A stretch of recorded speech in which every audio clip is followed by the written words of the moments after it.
Okay learners, आज आगे बढ़ते हैं और देखते हैं डेवलपमेंट ऑफ मोनोकाट एम्ब्रियो। पिछले लेक्चर में हम डेवलपमेंट ऑफ डाइकाट एम्ब्रियो अच्छे से सरल तरीके से सीखा था। अब हम डेवलपमेंट ऑफ मोनोकाट एम्ब्रियो को बिल्कुल इजी तरीके से समझेंगे और बहुत सिंपल है, बहुत कठिन नहीं है और कठिन बनाने की कोशिश भी नहीं करना है, ना करते हैं। देखते हैं इसको कि हम बहुत सारी दुनिया भर की बातें करें और कठिन होता है, टाइम पास हो और हमारा जो है तो डाटा खराब होता रहे और स्टूडेंट का डाटा खराब होता रहे और टाइम बर्बाद होता रहे उसी में। हालांकि मज़ा आता है उसमें, पर ऐसा नहीं करना है हमको। देखिए इसमें, देखिए एग्जाम्पल लेते हैं इसका। लिलियम एक क्लासिकल एग्जाम्पल है मोनोकाट एम्ब्रियो डेवलपमेंट में। लिलियम का जो ओव्यूल होता है आर्थोट्रॉपस होता है और माइक्रोपाइल ऊपर की ओर होगा, यानी सीधा होगा, इरेक्ट होगा। तो माइक्रोपाइल यदि ऊपर है तो जाइगोट निश्चित रूप से ऊपर ही होगा। तो एक टीडी होता है। At TD takes place in zygote at the result two cells are form, basal cell and terminal cell. जैसा कि पीछे हम पढ़े थे, basal cell and terminal cell. यहाँ पर बेसल सेल आगे डिवीजन नहीं करेगी। Basal cell does not divide further, it form single vesicular suspension. Single cell का ही सस्पेंशन यहाँ पर रहेगा। वहाँ पर लगभग 10 सेल तक बन गया था, यहाँ पर सिर्फ सिंगल सेल का ही सस्पेंशन रहेगा। देखिए टर्मिनल सेल में एक टीडी होगा। 1 TD takes place in terminal cell. As a result 2 cells are formed by the terminal cell। 2 cell बने टर्मिनल सेल से। एम्ब्रियोनल एक्सिस और कार्टिलीडन सेल्स, 2 सेल्स बनी है। कितनी बनी है? 2 सेल्स। देखिए ये TD terminal cell, 2 cell embryonal axis और ये सस्पेंसर तो पहले ही बता दिए, बेसल से सस्पेंसर ही बनाएगा तो कोई दिक्कत नहीं। अब देखिए एम्ब्रियोनल एक्सिस और कार्टिलीडन सेल जो बनी है, तो एम्ब्रियोनल एक्सिस में एक टीडी होगा। तो एक टीडी का मतलब है, ये देखिए तो ये टीडी बना।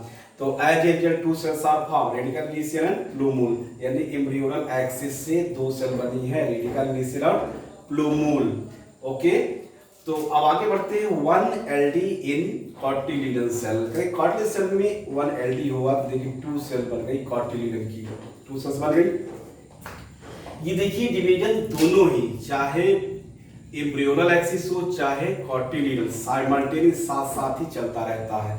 अब देखिए अब यहाँ पर कार्टिलीडन में 1 TD हो रहा है, कार्टिलीडन 1 TD, जिससे क्वाड्रेट बना, 4 सेल बनी।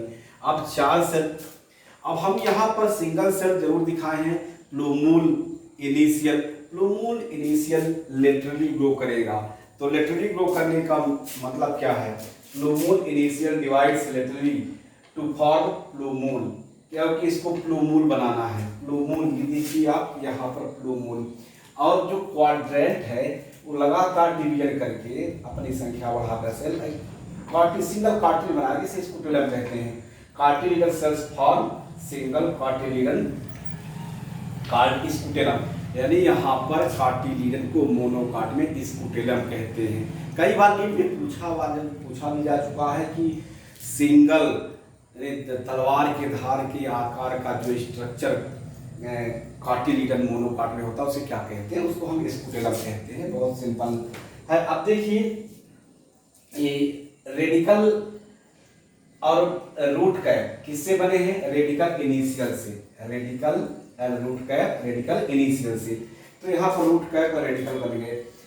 और देखिए प्लूमूल इनिशियल से प्लूमूल बना, स्कुलम। ये तो एक सिंपल डायग्राम है जिसमें डेवलपमेंट को हमने एक्सप्लेन किया है। पर एक ग्रास का जो एम्ब्रियो होता है, मोनोकाट का एम्ब्रियो होता है, ये देखिए सिंगल। अब इसको हम सीधा कर दिए, तो सीधा करने पर हमको दिख रहा है स्कुटेलम, ये स्कुटेलम, यहाँ स्कुटेलम है। अब ये प्लूमूल यानी शूट एपेक्स, प्लूमूल, ठीक है, ये रेडिकल। अब मोनोकाट एम्ब्रियो में कवरिंग होती है। हम 11th में जब ऑर्जिन हार्मोन पढ़ा रहे थे तो ऑर्जिन हार्मोन की डिस्कवरी हुई थी, वहाँ पर हम पढ़ाए थे पोलियोप्टाइड, याद आया? तो 11th का प्लांट हार्मोन फाइटो हार्मोन से याद करिए तो फिर से आ जाएगा। तो coleoptile covering up shoot apex that means plumule and coleorhiza covering up radicle.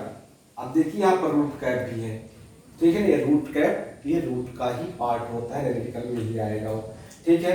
अब एक आउट ग्रोथ है जो हम इपीब्लास्ट कह रहे हैं, जो कि रेडिकल और शूट के बीचों बीच लगभग पाई जा रही है, उसे क्या कह रहे हैं, इपीब्लास्ट कह रहे हैं।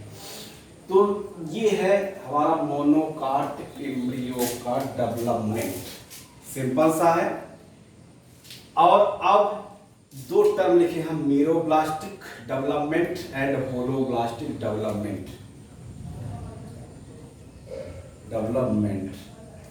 मीरोब्लास्टिक डेवलपमेंट, होलोब्लास्टिक डेवलपमेंट, यहाँ टर्म आया हुआ है नीट के लिए, बहुत ही इंपॉर्टेंट होता है और इसको देखना जरूरी है। तो मीरोब्लास्टिक डेवलपमेंट मीन्स हुआ कि जब जाइगोट की